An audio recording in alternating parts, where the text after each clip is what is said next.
Thanks for joining us today for episode 129 of Think Big with Michael Zellner, powered by Platinum Jewelers. Joining me today is my guest is Matt Wallace. Matt and his wife Samantha are co-owners of Sam's Construction, which is a residential construction company in the greater Memphis and Mid-South area. He is also an owner of MAS Capital, MAS Rentals, and MAS Properties, which he will tell us a little bit more about those today. Matt and Samantha are both affiliate brokers for Remax Experts, the Heart to Home group in the greater Memphis area. They say, quote, "We are dedicated to first-class customer service from the moment we meet until long after your transaction," unquote. And I really love that motto, and I had to share it with the audience because I strongly believe, being in sales for as long as I have, that is a big part of the reason why they're very successful what they do. Welcome to the podcast, Matt. Thank you, Michael. I appreciate you having me. Looking forward to it. Me too. You know, Matt, you grew up in a tiny little city in Dallas County, Arkansas called Fordyce. City has just about 6.8 square miles, and 2020 had a population of like about 3,500 people, sort of like, I guess you would say, like a Mayberry. What was it like for you as a kid growing up there, and where I'm sure pretty much everybody knew everyone and their business too? Well, it depends on who you ask. If you ask my mother, she will tell you she's glad she had lots of help raising me because she needed every hand she could have looking after me. But truthfully, it was I don't know what the right term is, a slice of Americana. I don't know. You think back to your childhood, and it was you see the memes on Facebook or whatever, where we rode bikes until dark. We didn't come in until the street lights were off or went on. You didn't lock your doors. Everybody Right. knew everybody. Just a small town full of. We had a Georgia Pacific plywood mill that was the big industry of the town. A bunch of blue collar, hardworking, just really good country Southern Christian folks. When I think about Fordyce, that's the best way to describe our little town growing up. That's awesome. You have a thing you do is called Matt's Morning Minute, and I'm going to read several of them today. And this one I want to read that I thought I really liked it a lot. Quote, "One of the first jobs I had working for the city of Fordyce, this was probably the most perfect summer job for me. I could work 7 to 4, then get in the car and go play baseball at night. Justin Mitchell and I were part of the road and street crew. We had a daily routine that never changed. 7 to 8, make concrete signposts for the streets. At that time, Fordyce was just getting 911 and they had to label the streets. One of our coworkers always called it 991, and we laughed. He was in trouble if an emergency happened. 8 to 9, go install and paint 4 new signposts. Sometimes we named the streets ourselves Wallace Street. 9 to 11, we would oil and pea gravel 1/2 mile section of the street somewhere. That was part of a little stinky with hot oil. We would walk behind a dump truck with the broom pushing gravel into hot oil. 11 to 12, lunch. 12 to 4, they give us a load of black asphalt in a dump truck. We had to ride the streets, fill in potholes. We walked behind the dump truck with the shovels, scooping asphalt in the holes as fast as we could. Once we're done, we're done for the day. That meant we spent the rest of the day riding. We pretended we were looking for holes to fill for tomorrow's load. We were just killing time, making the day end. You see, everyone, adults on the street crew, made sure we knew not to overwork yourself. They made sure there was plenty to do the next day when you came in. So such good fun times riding in the dump truck. No AC, just music and friends. Life was sure simple back then. Work, baseball, repeat. Looking back, you wish you really knew how good you had it," unquote. And that's so true. You actually worked hard as a kid in Fordyce, Matt. And however, for the most part, we're close to the same age. We had zero idea how good we really had it as kids, did we? No, I had no idea. You think you had some worries there, and the worries you have as an adult compared to the life you were living as a kid is just there's no comparison. And looking back, those were the best years of your life, your glory days, as people say. Yeah, absolutely. I still remember my dad yelling down the street, "Time to come home," at dinner time, right when the lights, were coming on, the street lights. We were playing baseball or football or basketball at friend's house. And you're right, you don't think about locking the doors. And, growing up as a kid in the 80s and stuff like that, it just was such a different time than kids today. If you try to explain it to them, they have no idea what it's like. Right. And I catch myself doing that with my little ones. As soon as they step out of the house, oh my gosh, where are they at? Right. In our time, it was, get out of the house, go down the street, Yes. go play, don't come back until dark. So it's just a completely different time. The world has changed, but man, we had some great times, and particularly Fordyce. Fordyce is known for its football. I know you do a lot of research, but Fordyce is home to Paul Bear Bryant. So that's one of the claims to Being a fame. huge Alabama fan, I know that. It is a football town, so the neighborhood games were always football. It wasn't, I still played baseball, but you grew up playing football. You grew up loving football. You grew up as a little kid. You look forward to pretending to be a high school football player. That was your goal, is to play for the Fordyce Redbugs, and Right. we're still the only Redbug in the nation. So very proud of my hometown and the type of raising and the people that helped raise me, because as my mom says, I was quite the handful growing up. So blessed to have really good people in my life that helped see me through that. That's awesome. You played for the Red Bugs. You played quarterback during your time there. Obviously, you were very good. You guided the team to 11-2 record and spot in the state semifinals your junior year and senior year, 13-1. Got to the state championship game. It's an amazing feat for what had to be a small high school. It's kind of like, reminds me of, I'm sure you're familiar with the movie Hoosiers, from Right. 1986, starring Gene Hackman. If anyone watching this podcast has not seen that movie Hoosiers, you need to go watch it, because it's a classic, 100% worth watching. There was a great quote about you. It said, quote, "He showcased exceptional skills and leadership abilities on the field, earning him recognition as one of the top high school quarterbacks in the state of Arkansas," unquote. Tell us a little bit more about those 2 years in high school where you compiled an incredible 24-3 record, and what you remember most about those years that still make you smile today. Well, the thing about Fordyce is that was expected. You were talked about in the coffee shop if you didn't make the playoffs. You were, I don't want to say failure, because that's not the right word, but Right. year in, year out, that little town has got the expectations that you're going to win a district championship, you're going to go to the state playoffs, and if you're lucky, you're going to win a championship, which I never got a chance to win a championship. We made some good runs in the playoffs while I was there. I was a ninth grader the last time that they won a state championship.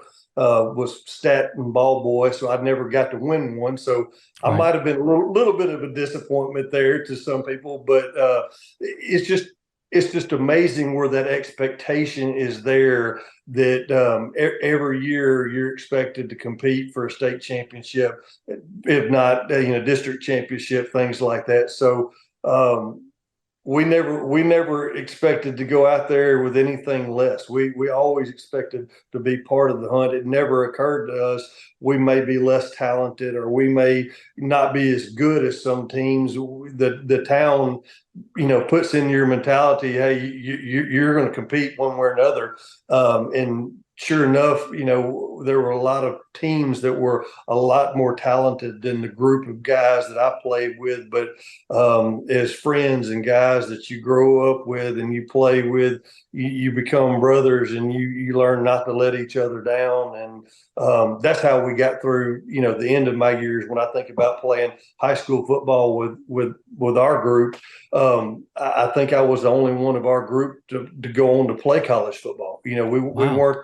We weren't the most talented bunch, but man, we had some guys that played with heart and would fight, and I'll take that over talent any day.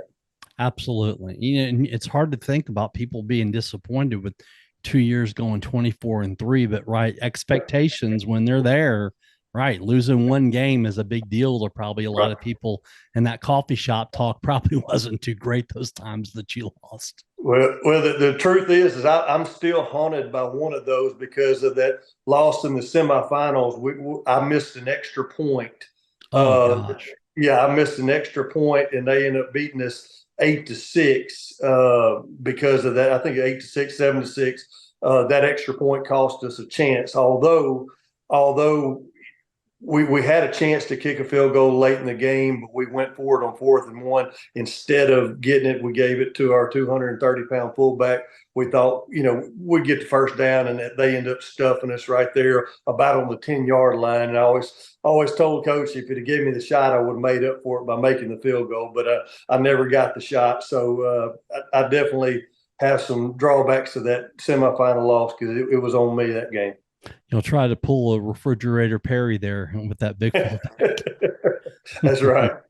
you know, a lot of people probably don't know that you talked a little bit about a second ago, but your high school is a hotbed for coaching, not just Paul Bear Bryant, but Larry Lacewell was a former college coached for years at Arkansas State and director of scouting for the Dallas Cowboys, there, Paul Bear Bryant. And there was also a man named Jimmy Red Parker, who was called, the quote epitome of coach. And he coached for 62 years in high school, college level, well deservedly in the Arkansas Sports Hall of Fame.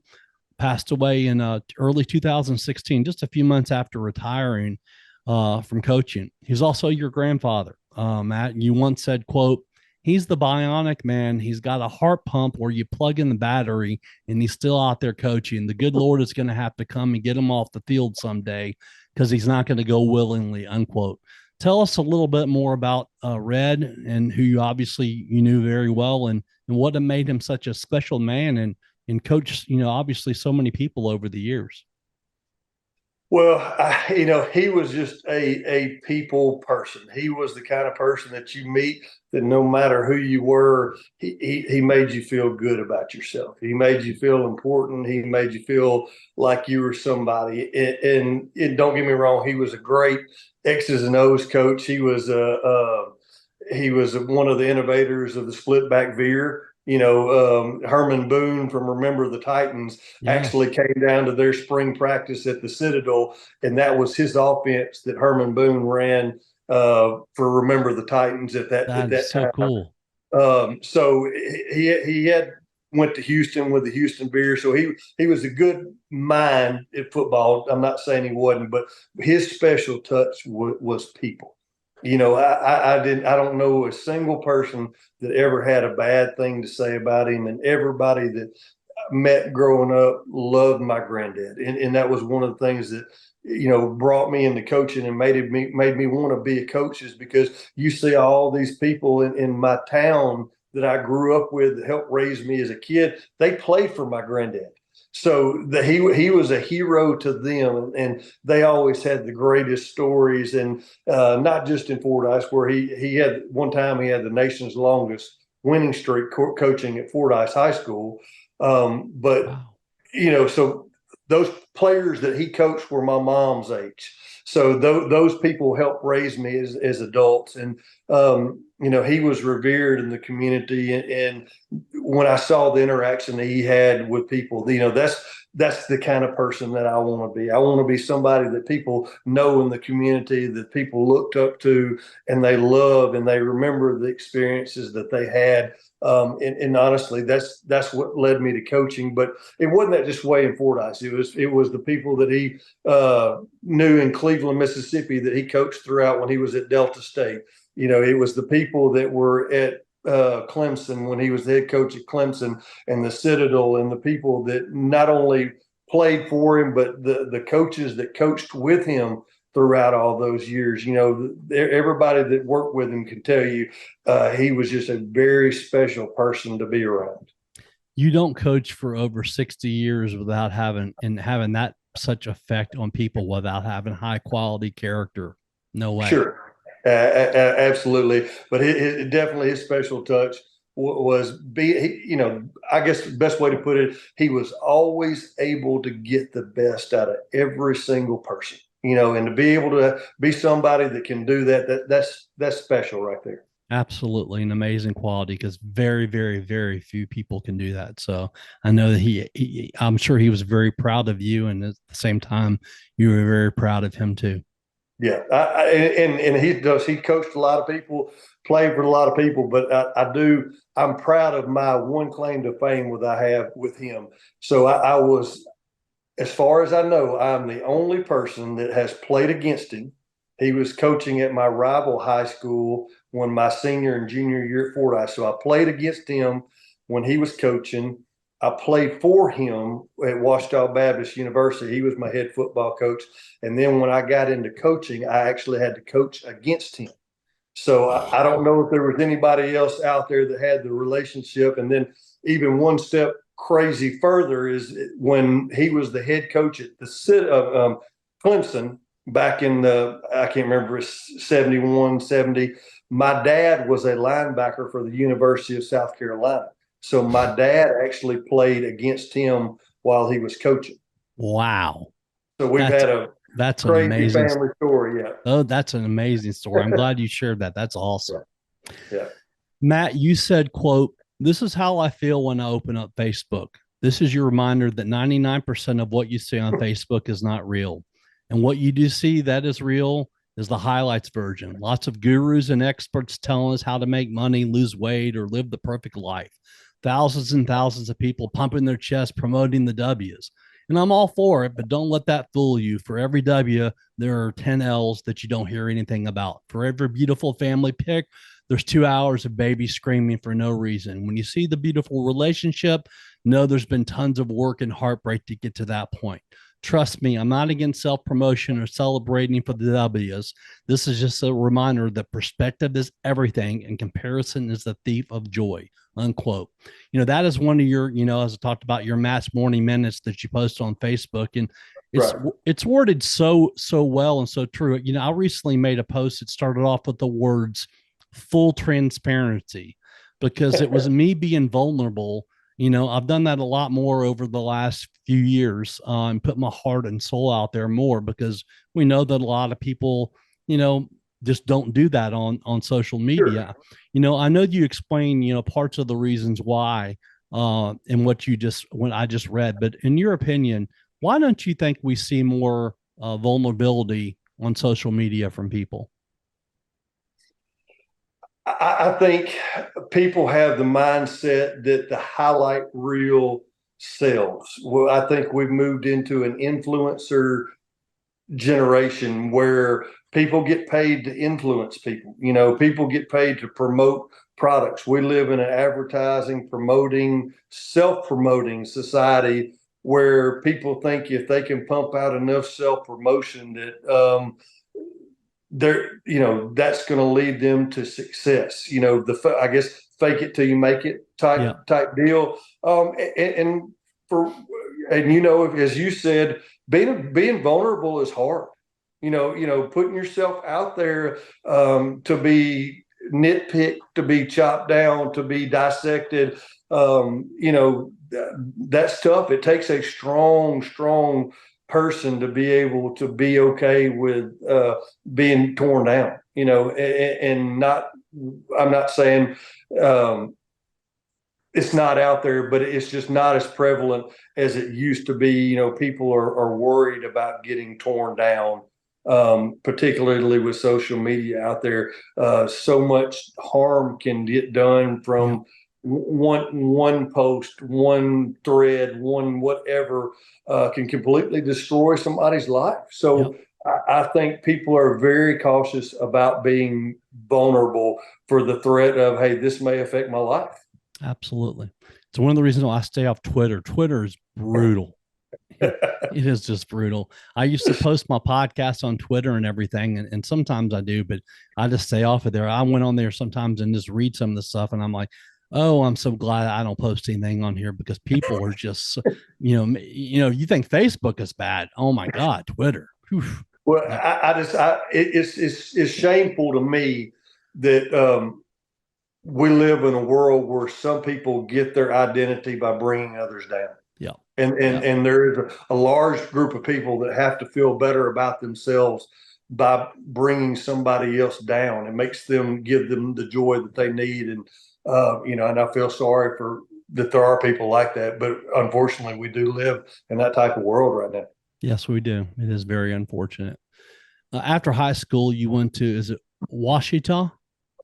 Washita, I actually went to Delta State first. Okay, you went to Delta State first. Okay. Yes, I went to Delta State to play football and baseball at Delta State, Cleveland, Mississippi, and then my grandfather, Coach Parker, got the head coaching job at Washita Baptist, and it was a thing where, hey, I've always dreamed of playing for you. So, hey, do you have any scholarships left? You need a quarterback. And the truth is, it was a terrible career decision for me because I was 6'3", 240 pounds after my freshman year of college.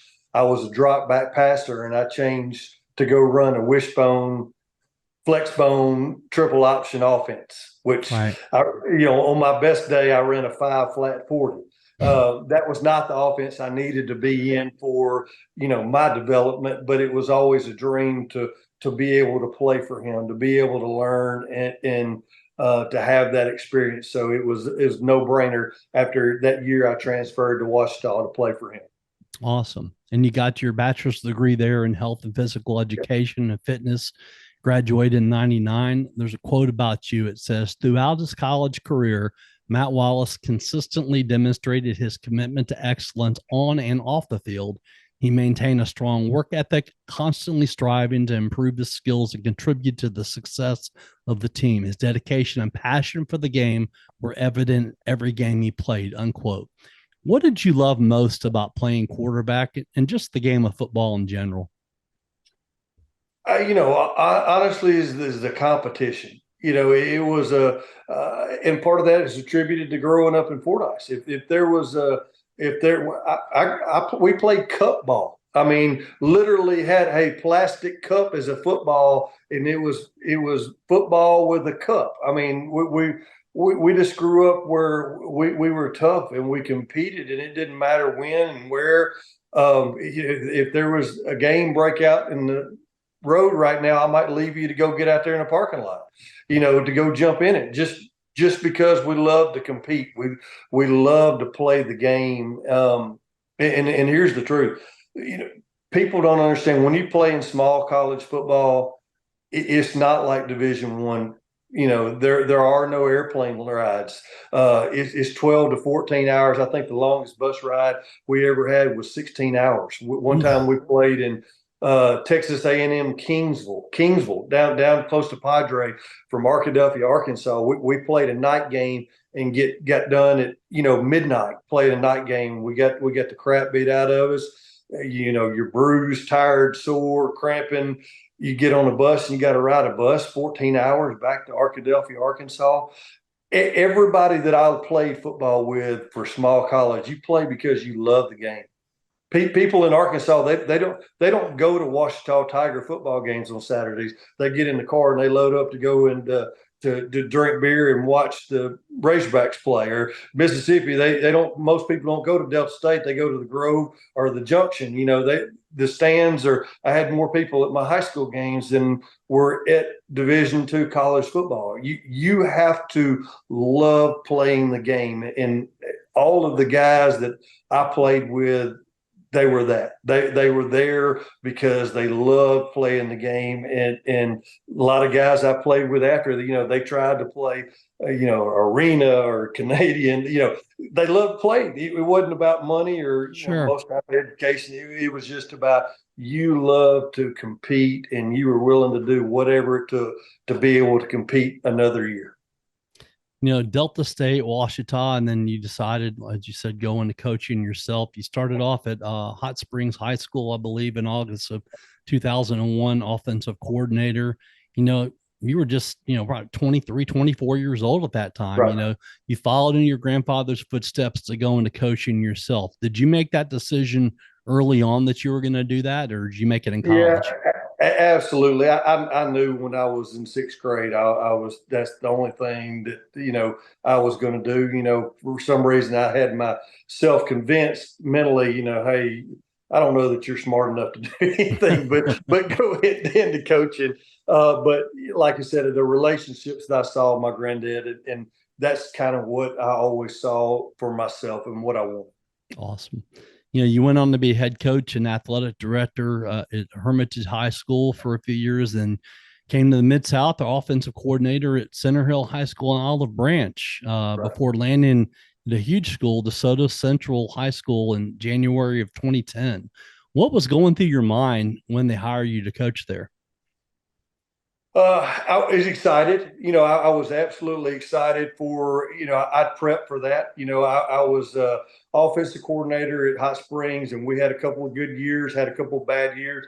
Head coach left, and I got passed over for a job because uh, I didn't have any head coach experience. They said, "Hey, we like you, but you're a coordinator. We really need somebody with head coaching experience." So, natural progression is, "Hey, I'm gonna go get head coaching experience." So I took the head coaching job in Hermitage, and I think there's less than 1,000 people in Hermitage. We played the smallest classification you could, but it was a head coaching job. It was an athletic director job, and it was a resume builder that I was working on when I came to Center Hill. That way, when the DeSoto Central job came open, I had that head coaching experience. I had that athletic director experience. So it was a work in progress to build the resume. And then I was so excited to get the DeSoto Central job. It was a growing school. I think at the time it was the second or third largest school in the state of Mississippi. So, it was an honor and it was a privilege. And, I was really excited and looking forward to it. Your coaching philosophy, quote, "My coaching philosophy is summed up with two words: enthusiasm and passion. Coaching is teaching, and teaching is changing lives. As a coach and teacher, my enthusiasm and passion helps to reach even the most challenging students. On the field, I love not only teaching the X's and O's, but also helping players learn skills that will be with them for the rest of their lives.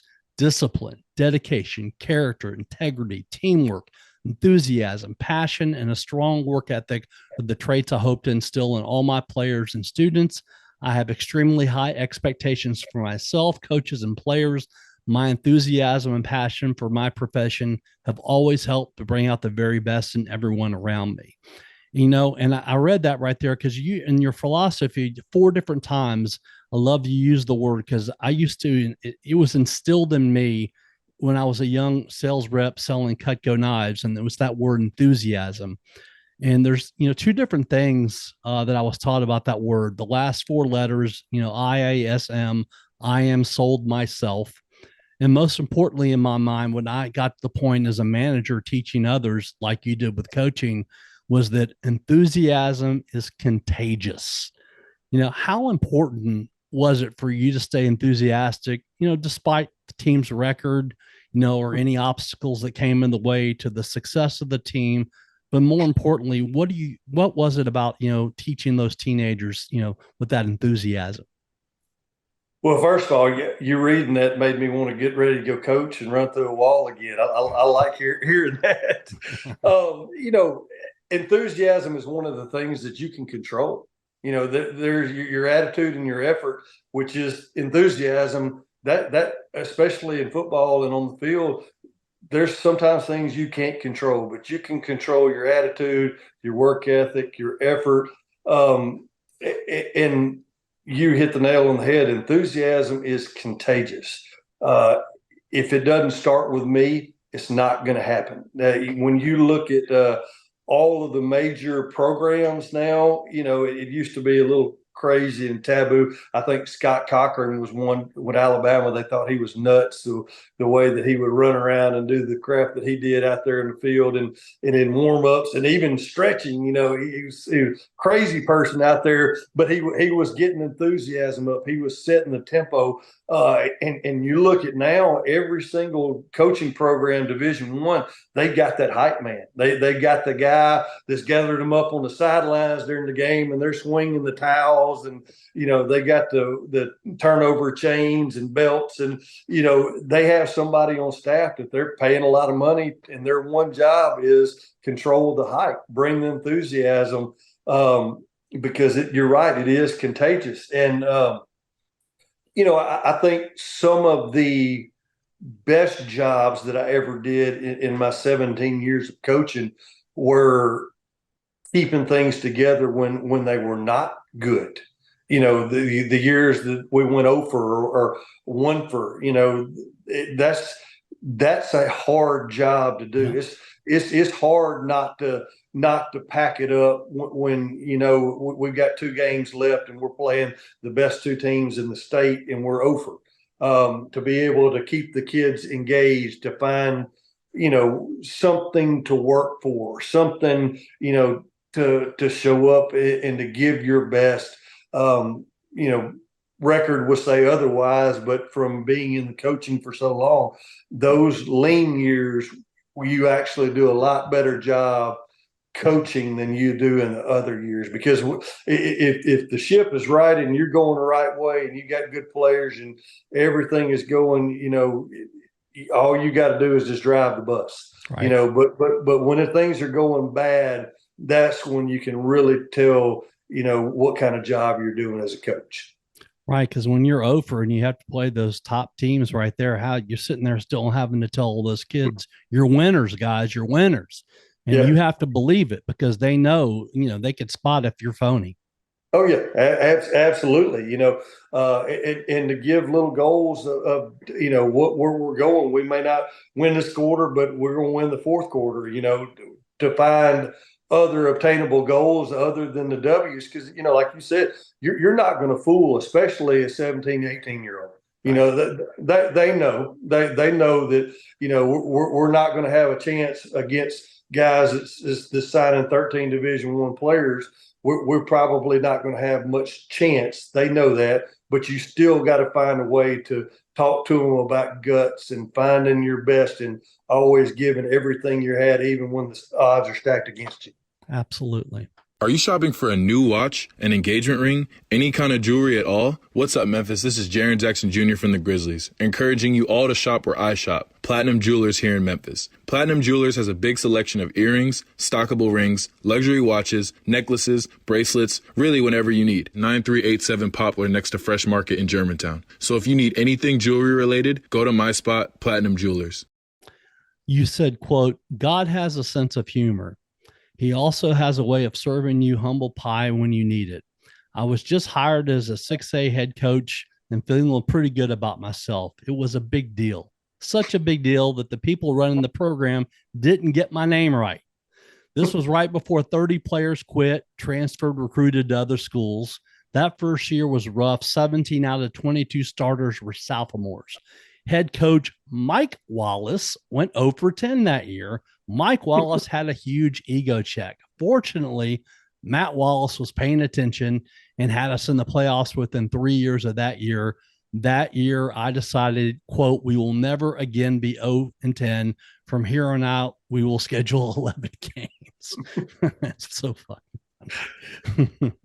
You talk about the word ego there. What do you believe was the most important thing that you learned about yourself during, as you said, about the 17 years or so in the coaching industry? I think it's guts, is what we talked about earlier. It's a gut check. We had a lot of, and here's the thing, I had a former player remind me that I was wrong with my numbers. We were actually 0 and 11 that year. So for the next year, we actually scheduled 12 games, so that wouldn't happen again. Okay. So I didn't give myself enough credit for that extra loss. Mm-hmm. But it's the being able to have the guts to stick through when things are going.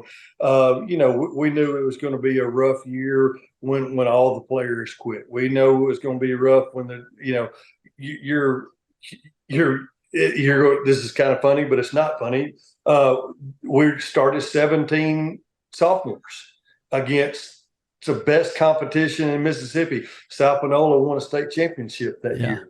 But we were undefeated in JV.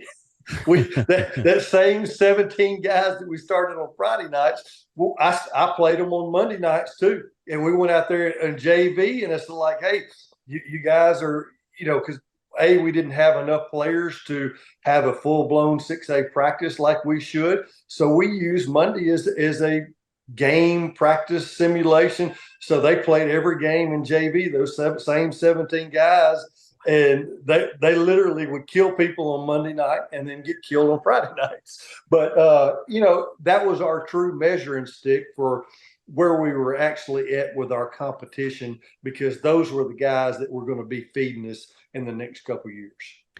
That's amazing. They get their butt kicked on Friday night, have to be sore for a couple of days. And, usually it's that second and third day, not the first day, that you're really sore. And then they came out there Monday night. So that shows, obviously, those guys wanted it bad, and you knew what you were doing. You were a good coach and you cared. Well, and they loved it. Don't get me wrong. You have to have some type of reward along with the work. And Monday nights was the reward. They worked hard and they were the same age as the kids they were beating, on Monday night with the JV. So they deserved that opportunity for those wins. So, some coaches said I shouldn't have been playing them, but I felt like they deserved it. I felt like they needed the reward against playing against kids their age, even, because they knew on Friday night probably going to get it handed to us. Right. I agree. The way you handle that, that's exactly the same way I would have done. Another of Matt's morning minutes, quote, "The table you sit at matters. When I was teaching, there was not a more toxic place in the world than the teacher's lounge lunch table. It was a 30-minute bitch session, complaints about terrible students, administrators, parent problems. If you stayed long enough, you'd feel depressed, angry, and overall down. I'm very blessed that today I get to choose the table I sit at. I try my best, very best, to fill that table with inspiration, knowledge, and positive light. Your mind will slip into whatever your surroundings are. If you can't find the positive light, be the positive light. Most importantly, choose your table wisely." And, those people that you sat with, many of them are what I call a SNIOP, SNIOP. And it was a word that was taught to me when I sold Cutco. It means a seriously negative influence on other people. Another thing that was taught to me when I was young of, who to try to stay away from each day. Is that a part of that atmosphere of maybe why you left teaching and coaching a little bit? Is that negativity? No, that had nothing to do with me teaching. The truth is I'm different than what I was there. And I probably had some negativity in me myself. I'm one of those that you take full responsibility for everything that's your fault, whatever. But that had nothing to do with any of that. The biggest takeaway from that was I was around a lot of negativity. I let that influence me.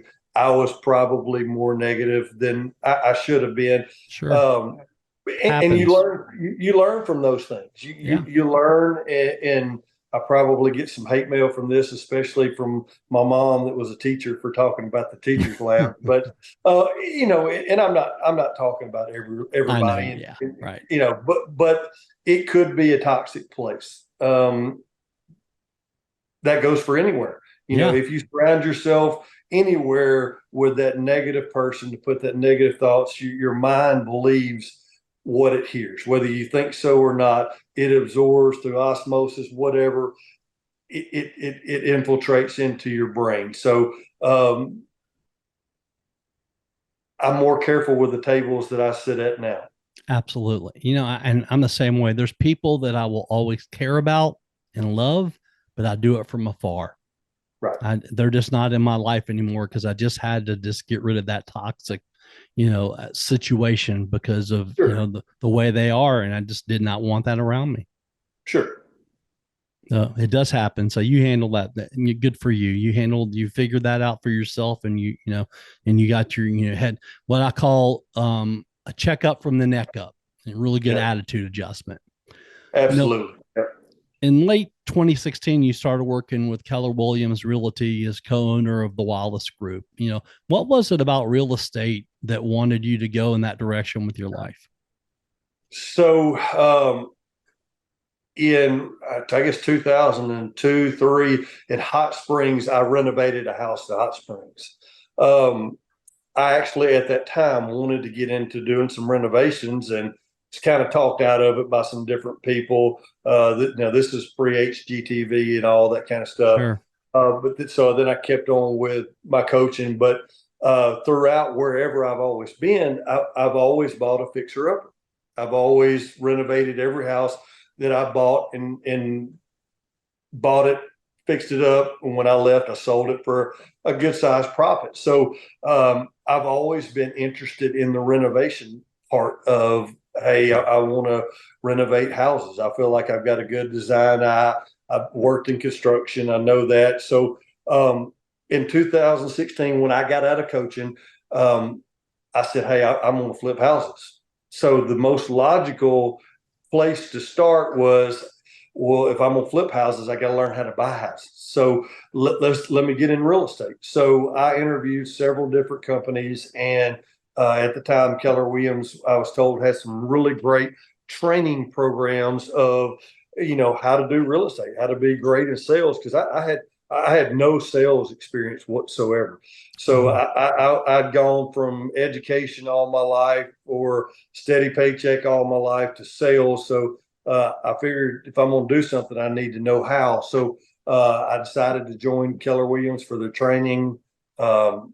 Went to every session, learned everything that I possibly could, and then got on the phone and started doing the work of sales and said, hey, if I can do well at sales, I can transition that into the flip game. Awesome. So share with the audience a little bit about, what they are and why you decided first to start, MAS properties in 2018 and then MAS rentals and MAS capital.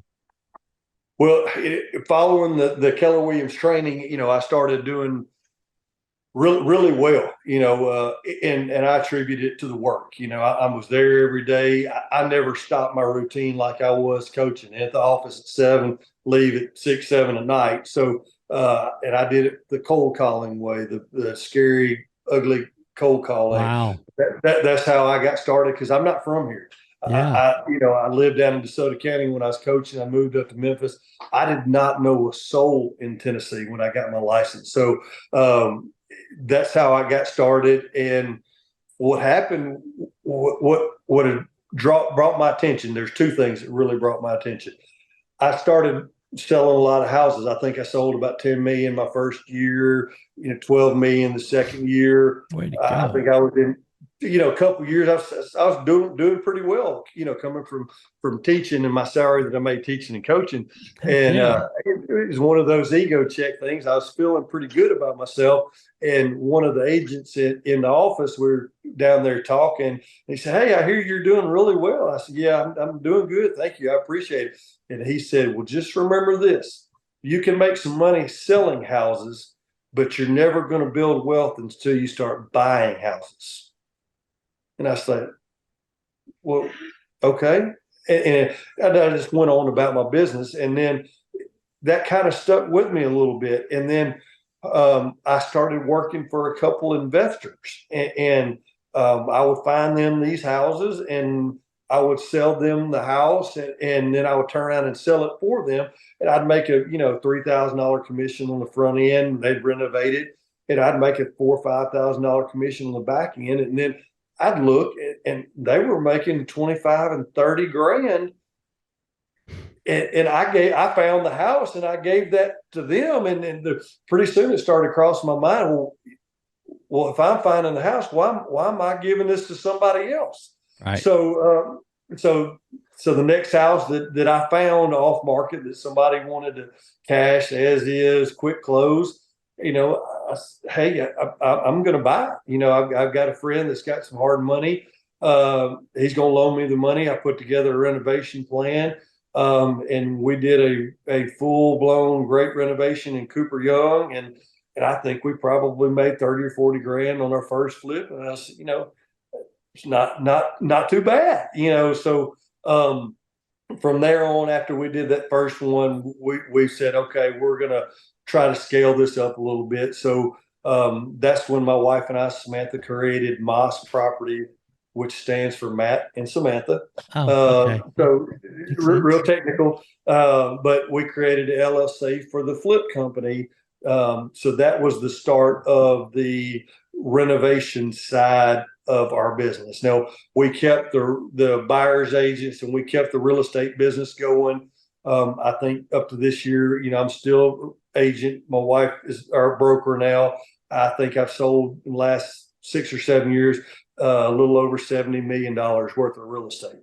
Some of it are flip, some of it other people's, but my goal was always to try to transition to the flip because that's where I saw myself going. Right. Quote, there are a lot of people out there that like to tell you how great they are doing. That's 100% okay because it's what people need to do to stay motivated. Just keep in mind for the 10% of success you see people flexing, there's 90% of grind and pain that you don't see. What looks like success is only 10%, sometimes even less. You don't see the 90% pain and struggle that it takes to get there. Why am I saying this? This is just truth and motivation for all of us.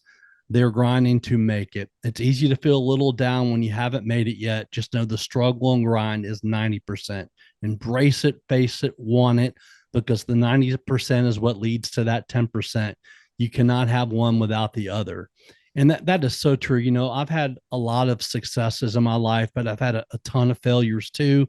And if it wasn't for those failures, lots of them, I never would have had the successes because I'm sure you would agree that we learn most when we get knocked back on our asses over and over and have to keep getting up over and over and staying in the game, don't we? Absolutely, 100%. I would not be where I am today without getting knocked on my ass. 100%. Yeah, and I've lost everything. When I got fired from coaching, I had 6 months to live on. So I was in hey, I've got savings built up for 6 months. If I don't make it in real estate, what am I going to do? Right. So I was at a do or die, back against the wall, that type of deal. So getting knocked down and back against the wall, that's the best kind of motivation you can ever have. Absolutely. What do you believe, Matt, is the current state of local real estate market, and what are some of the common challenges or issues faced by buyers and sellers in today's market compared to the last few years during COVID? Well, right now it's up and down. We were up actually June. I want to say the market report said it was up over 40%.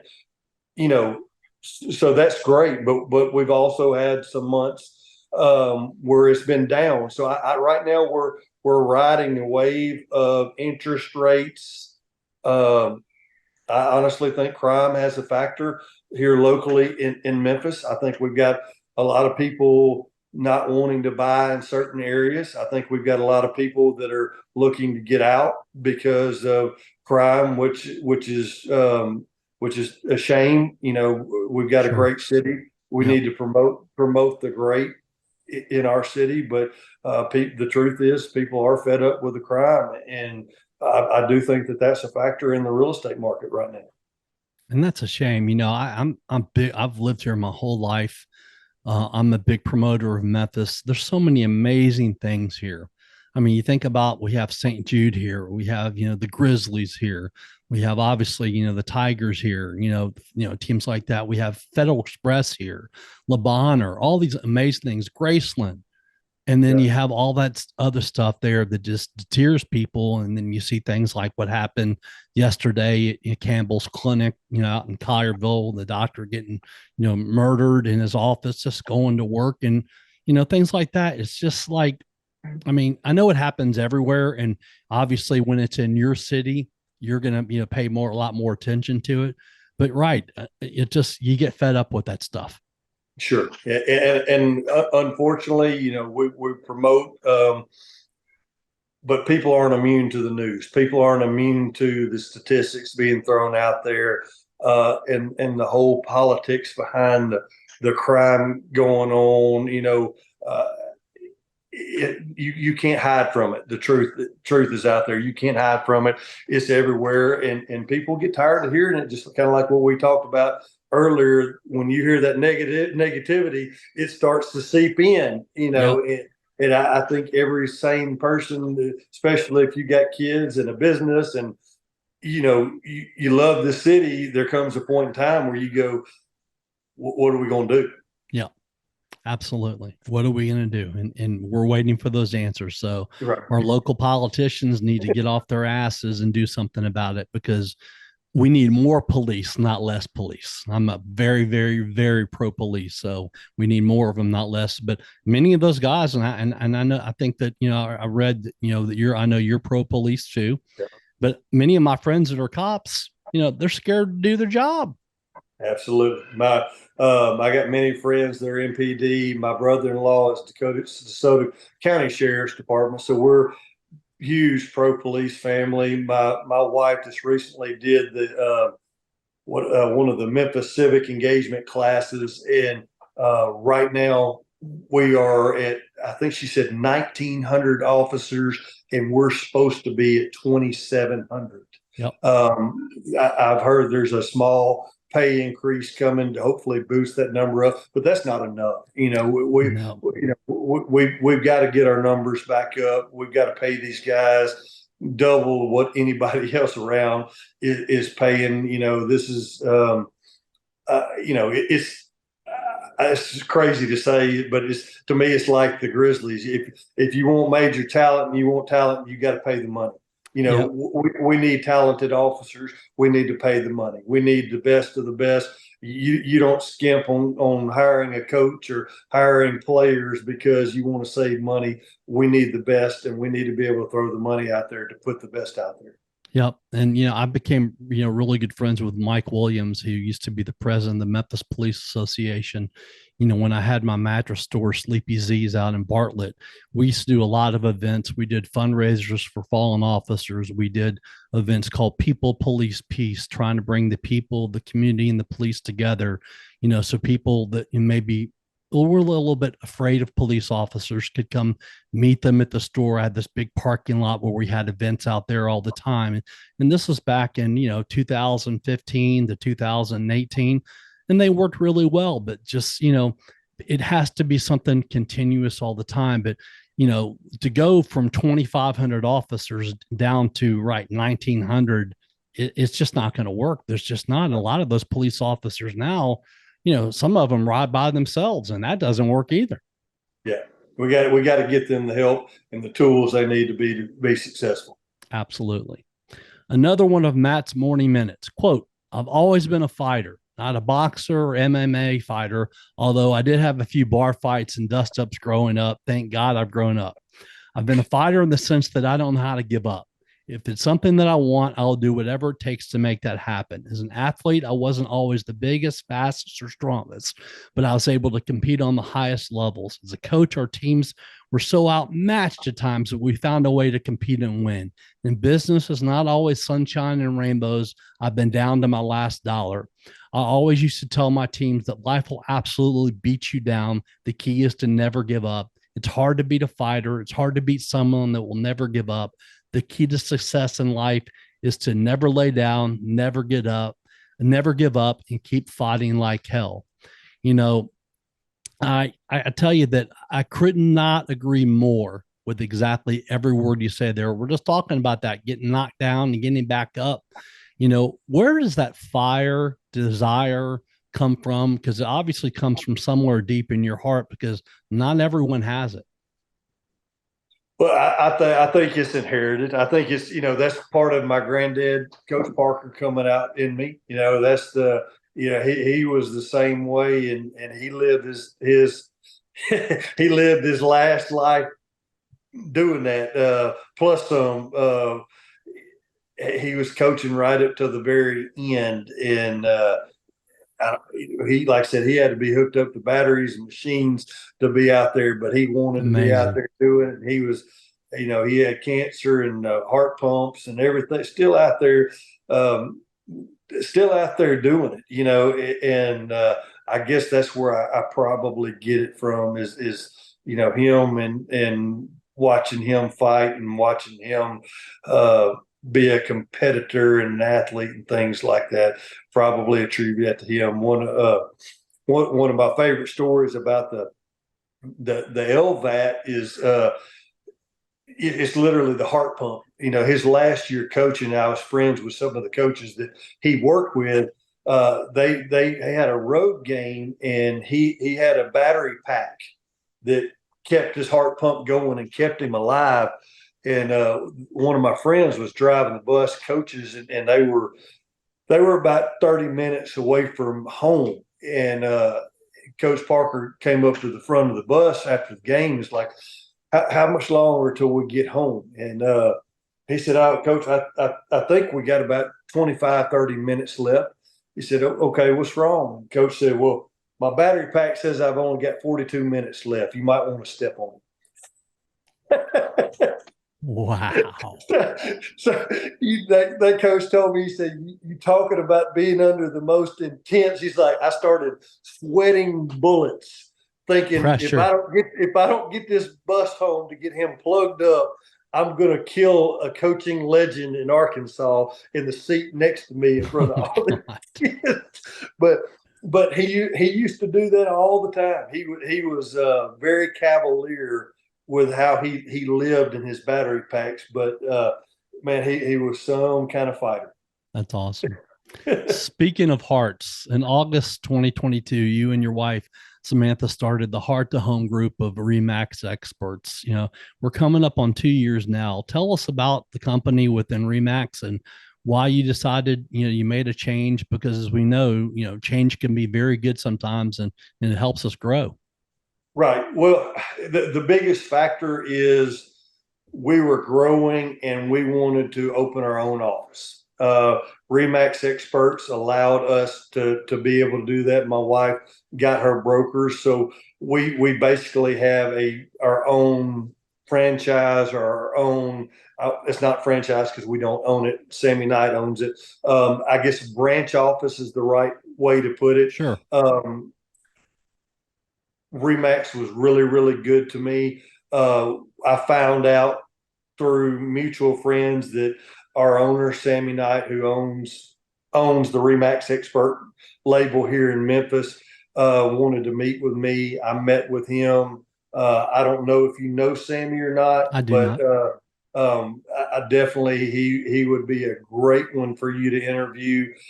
He was co-owner, founder of Mossy Oak Camo. One of the smartest business people that I know.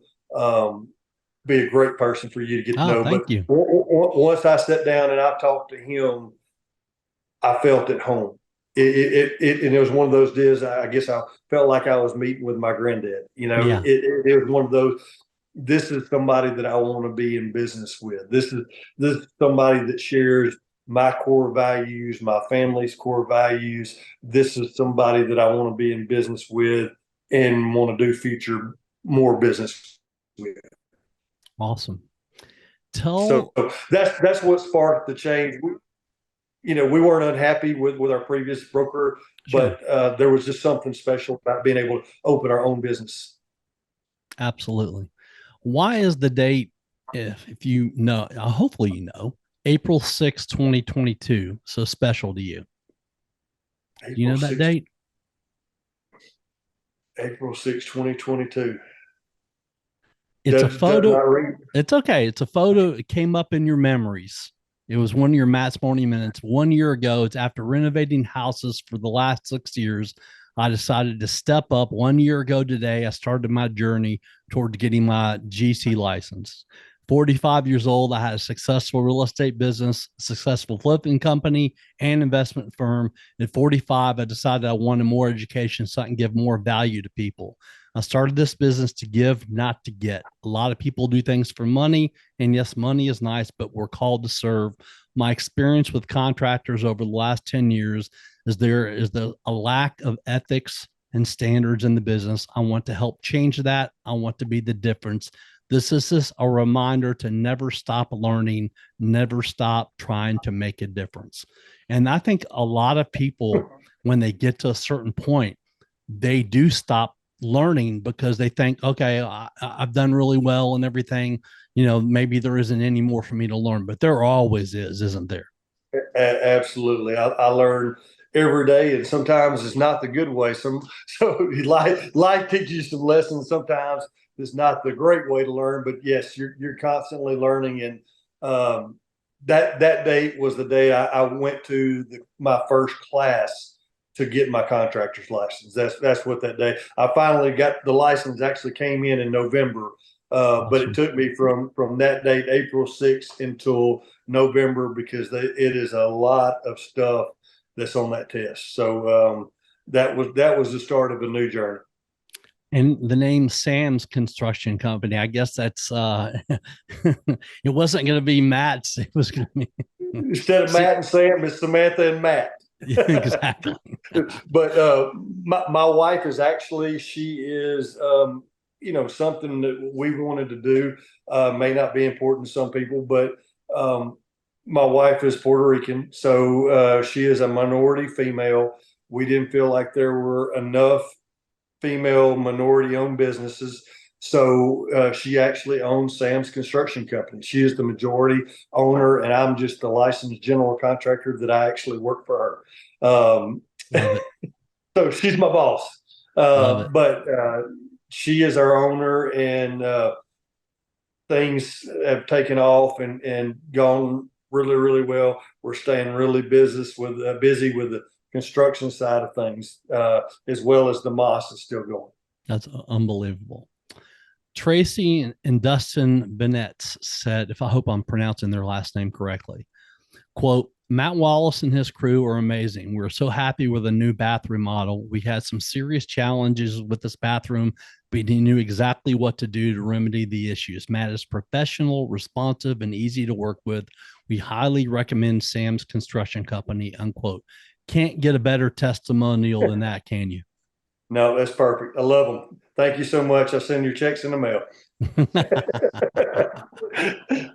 No, they're great people, and they're real estate agents as well. They're phenomenal real estate agents. That's how I know them from the business. As a matter of fact, I would probably say that about 70% of my business right now with Sam's Construction are all word of mouth through real estate agents that I know and have worked with over the past few years and done business, buying and selling and co-brokering and things like that, and built my reputation in the real estate business. And I think most people know me as somebody that's going to be somebody that does what they say and make everything right and work my butt off to make sure they're happy. So that's where our business is coming from right now. We're honestly not doing any advertising at all right now. It's all word of mouth, just because I want to get systems and processes down before we get into any of those other floodgates.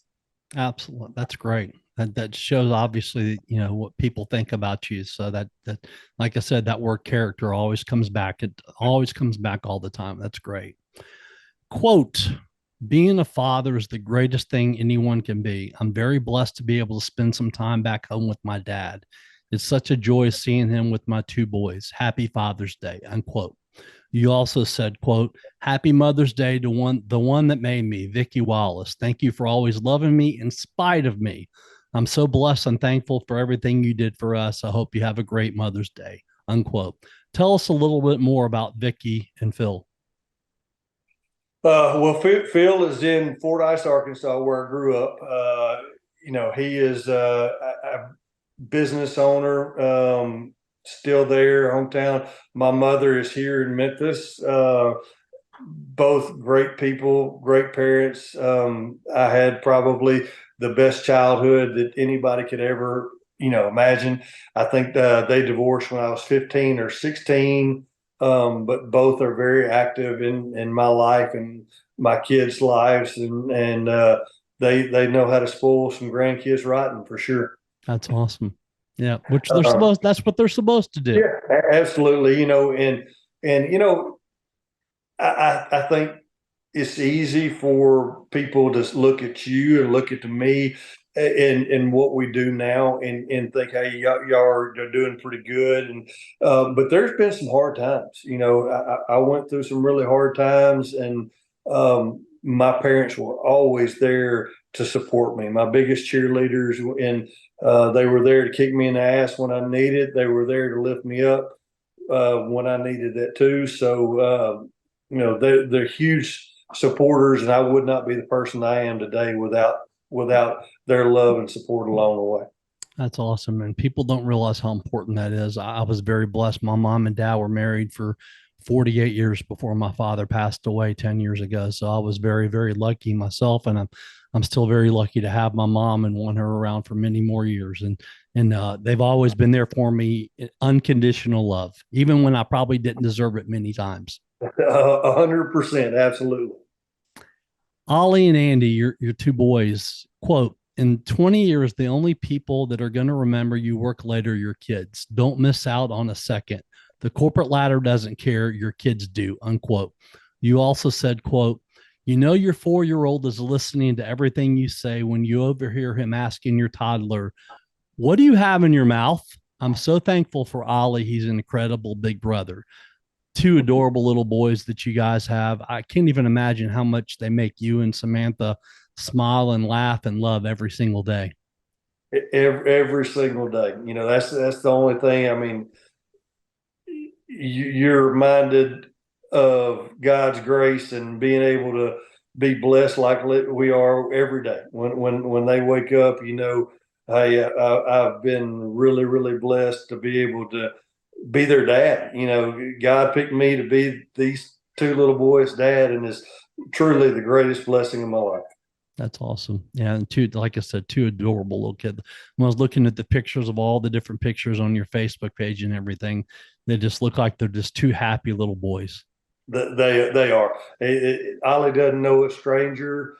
He talks to everybody. He loves all of his friends. And I guess the biggest compliment that I get from Ollie, just proud parent moment, is that everybody always talks about how kind and what a good friend Ollie is. Ollie is a good friend to every single person in his class. And that makes me more proud than any baseball or how gifted athlete he may be or whatever he is. You know, I want him to be kind and be a good friend to all. And he's going to carry that with him a long way, all the way through his life, because he started in such a young age doing that. Wow. Yeah, right. That means more than anything. Yeah, the mom's already said he's probably going to be class president. There you go. Absolutely. And I'm sure she's going to be out there, cheerleading, making sure he's going to get that too. I'm sure. Yes, sir. Speaking of Samantha, she said, quote, business as usual. I went out of town for a few days to attend a conference with some of my agents. Matt was responsible for all the parental and household duties by himself. Did I call and check on him 1,000 times? Did he call me freaking out over what to feed the boys or where the diapers wore? No. When you share responsibilities with someone on a regular basis and have a solid routine, business should continue as usual when one of you steps away momentarily. Are things going to vary from the norm a little bit? Probably. And hey, it might be for the better. Matt actually got out the door with both boys in the morning earlier than we do when we tag team the morning routine. It's okay for things to vary. It's not okay when the train goes off the rails. If you're in a partnership, whether it be business or personal, can you step away for a bit to grow, learn, rest, or relax? Will things continue as normal, or will things fall apart? If you think they'll fall apart, get some systems and routines in place now. Operate by this model daily. When it's time to step away, you'll be confident in your partner's ability to continue on a normal schedule. The show must go on, right? So what was your first date like with Samantha? We actually met at a Grizzlies game, so I don't know if that counts as a first date or not. Sam was a season ticket holder at the Grizzlies before I was ever even a season ticket holder. So it was just one of those things where we actually clicked over the Grizzlies and love of sports and love of basketball. Did somebody introduce you guys, or were y'all just sitting near each other? How'd that happen? We had mutual friends. I had friends that knew some of her friends, and we got together as a big group at the table. I think maybe Alfred's after the game. That was our first time to have conversation, and it just kind of went from there. It's what I call, and I've said it on many of my podcasts, the power of a moment, how, God intervenes there, how things are supposed to happen, the way they happen. And y'all were supposed to, because just imagine if you didn't go to the game that night, or she didn't go to the game, and how life would be completely different. So that happened the way exactly it was supposed to happen. Absolutely. And I think about that every time I look at my boys. This was supposed to happen. We're blessed to have these two amazing little boys. Everything in our life is truly a gift of God and how it was supposed to be. And you said of Samantha, quote, "I give thanks to God for you every day. You are the most amazing mother and wife. God had his plans for us, and I'm so thankful he chose us. I hope you have an amazing Mother's Day. We love you so much," unquote.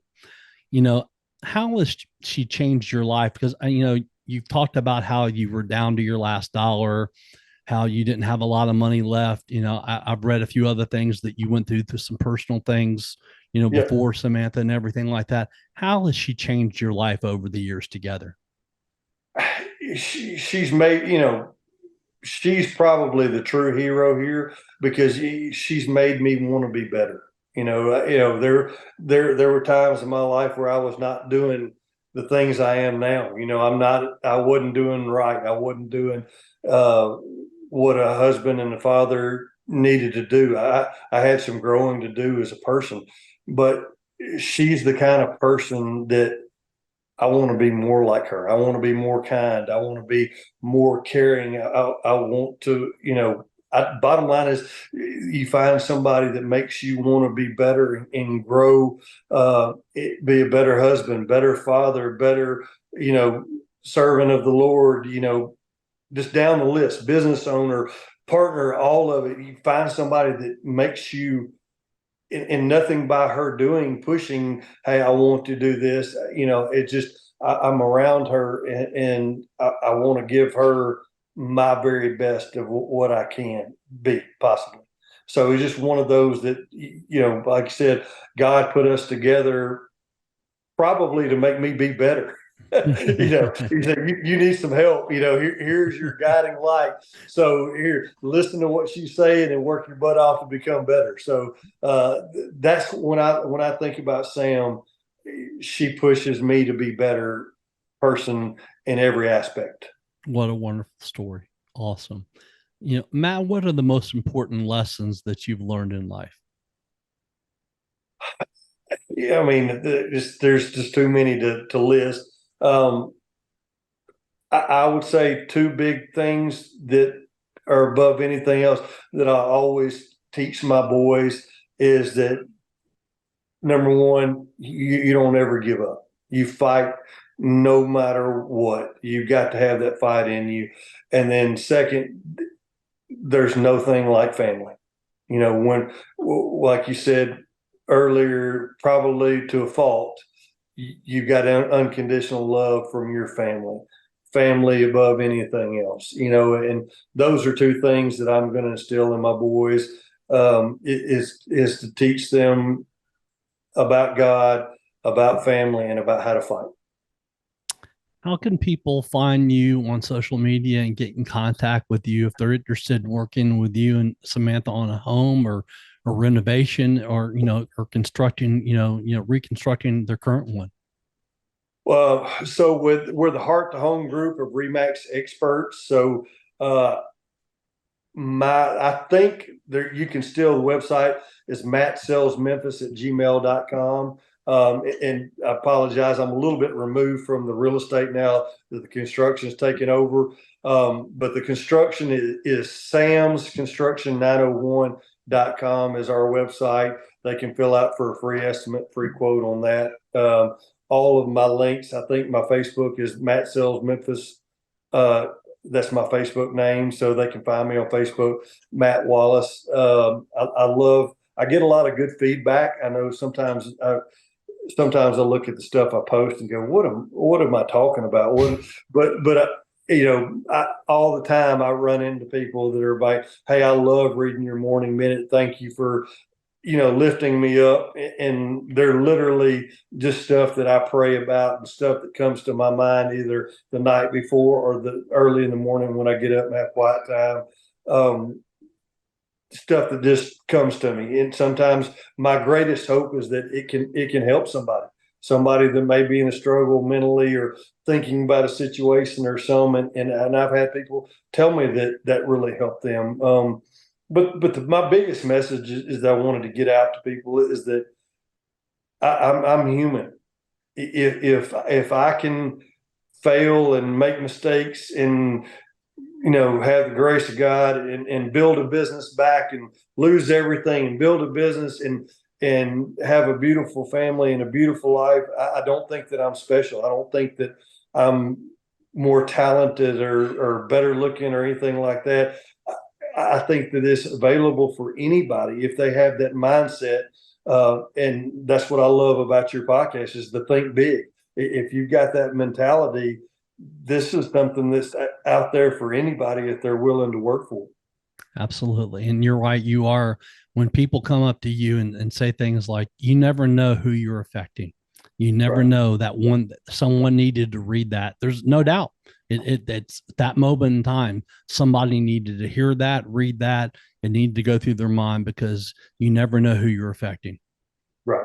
Right. And I've had people stop me out of the blue that just said, hey, you're Matt's Morning Minute. I was like, yeah, hi, nice to meet you. That's awesome. Awesome. I'd like to once again thank our sponsor for Think Big with Michael Zellner, Platinum Jewelers, and owner Preston Hudson. They're located at 9387 Poplar Avenue in Germantown, Tennessee.